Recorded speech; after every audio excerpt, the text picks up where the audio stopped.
Even if dreams can show us the future, this dream did not make sense.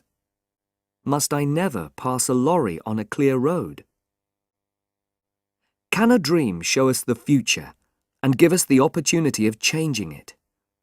It is hard to believe. If we can see the future in a dream, then surely the future already exists. If it does, then we are not free to act in the ways we wish to. We are not responsible for our own lives. Before I tell you the dream, I must explain a little about the context. It was the summer of 4 years ago, and I was driving my family back from Italy through the south of France. My son had not yet learned to drive. My daughter was too young, and my wife doesn't drive at all. I had been at the wheel for the best part of 3 weeks. Perhaps I was tired. Perhaps I could think of nothing except cars. We spent the night of the dream in a town called Tain-l'Hermitage. Now I'll tell you the dream. I was sitting in a big, powerful, cream-coloured car, and I was driving at high speed through the country. I was coming to a bend in the road, and in front of me, there was a very large lorry. My foot reached out towards the brake, but it could not find it. I looked down. There was no brake. Worse, my hands held empty air. There was no wheel for them to hold. There were no controls of any kind. Already, we were almost into the back of the lorry. I shouted in fear. Then I heard a calm voice coming from my left, and I turned my head. A stranger was sitting there. He was a cheerful man of about 40. He was wearing an expensive shirt, and on his head he had a red hat. I couldn't understand what he said. He spoke very quickly in French, and my own French is not very good. I didn't, in fact, care what he said. My eyes were on his clean, fat hands, which were holding the wheel. This car had its wheel on the left. He, not I, was in control. We drove safely round the bend. He turned the wheel slightly to place the car in the middle of the road. He was going to pass the lorry. The road stretched straight ahead. It was bright in the sunlight, and it was quite empty. Only one other person was in sight. A woman was sitting outside a small house with white walls, and this house was almost exactly ahead of us. She was sitting by a table, putting some flowers in pots. She wanted to sell us some, and waved them at us. This sight, for some reason, filled me with a terrible fear. The flowers made me think of death and our final resting place. At this moment, we were level with the lorry and ready to pass it. But then the lorry began to turn away from the side of the road towards our car. It appeared that the driver was doing this on purpose. The stranger by my side shouted loudly and tried to move out of the way. There was a terrible noise from the back of the car, and then an explosion. The earth seemed to turn over, and the noise of flames burned in my ears. At that point, I woke up in fear. I was very worried by this dream, and could not sleep again. It seemed to have a message, and I wanted to explain it. Even if dreams can show us the future, this dream did not make sense. Must I never pass a lorry on a clear road? The road to Paris is always filled with very large lorries. Most of them come up from Marseille, and I always have to pass them when the road is clear. I can't drive slowly behind them forever. No. This was not the meaning of the dream. At its heart was some kind of fear. I had to recognize my fear, and then I could forget all about it. I thought about my driving during the last 3 weeks. I tried to remember all the lorries and all the small white houses. I thought of all the cars which were painted cream. I remembered nothing of any great interest. I had imagined that the road in the dream must be in France. It was long, empty, and straight. But then I remembered that we had passed the lorry on the right. So the dream was about a road in England. In England, all cars keep to the left. Immediately, I remembered something. 2 years before this, I was travelling in the north of England. An American and I were making some radio programs. He had brought his car from America, and of course the driver sat on the left side. The brakes and other controls were also on the left. But the colour of his car was not cream. The American was a careless driver, and often passed other cars against my advice. Remember that I was in a better position to see. I was sitting on the right. Once, just after Nottingham, he played chicken.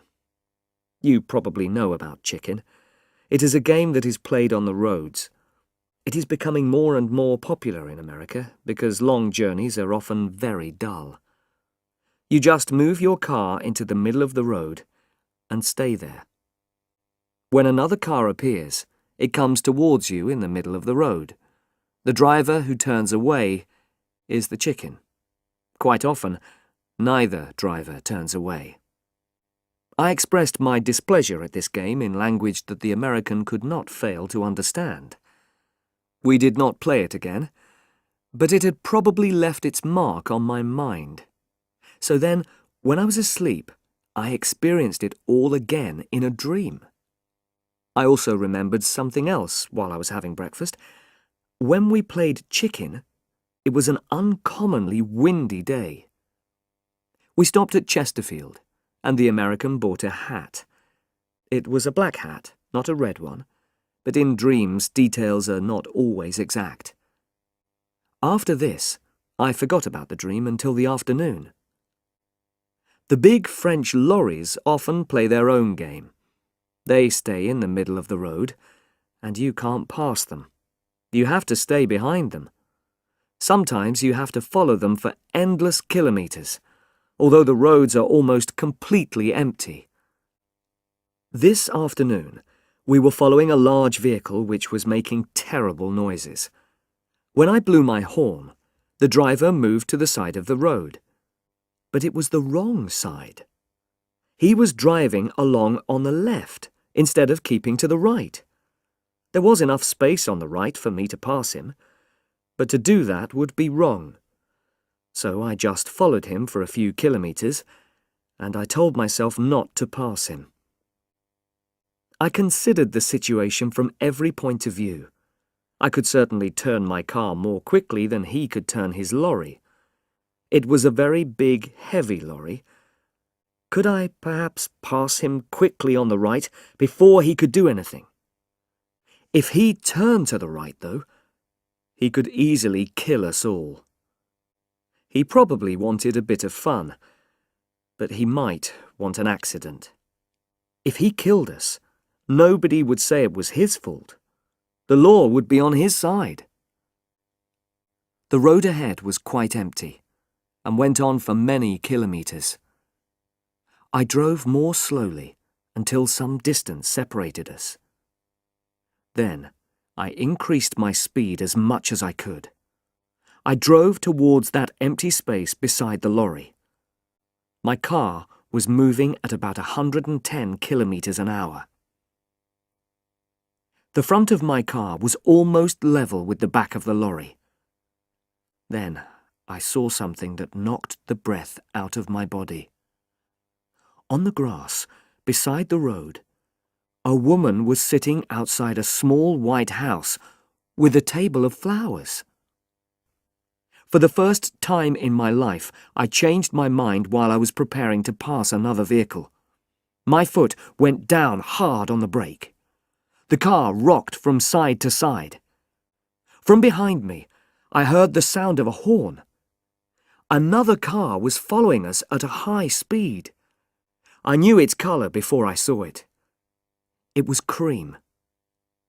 I pressed hard on the brake and turned the wheel slightly. I was just able to move in behind the lorry without touching it. The other car passed us, and the driver blew his horn wildly. It reached the lorry, and then the lorry turned towards it. For a moment, I thought that the car was going to pass the lorry safely. It was moving very fast. Then the front of the lorry just touched the back of the car. It was only a light touch, but it knocked the car towards the side of the road and the woman at the table. The driver of that car knew exactly what to do. With the greatest skill, he turned it back into the middle of the road. His control was wonderful, much better than mine. He waved angrily at the lorry driver and drove quickly away in a cloud of dust. He was soon out of sight. We stayed that night in Fontainebleau. A big car was standing outside the hotel, and the back showed signs of damage to the paintwork. It was a cream car, and so I looked for the driver. He was not wearing a red hat or an expensive shirt.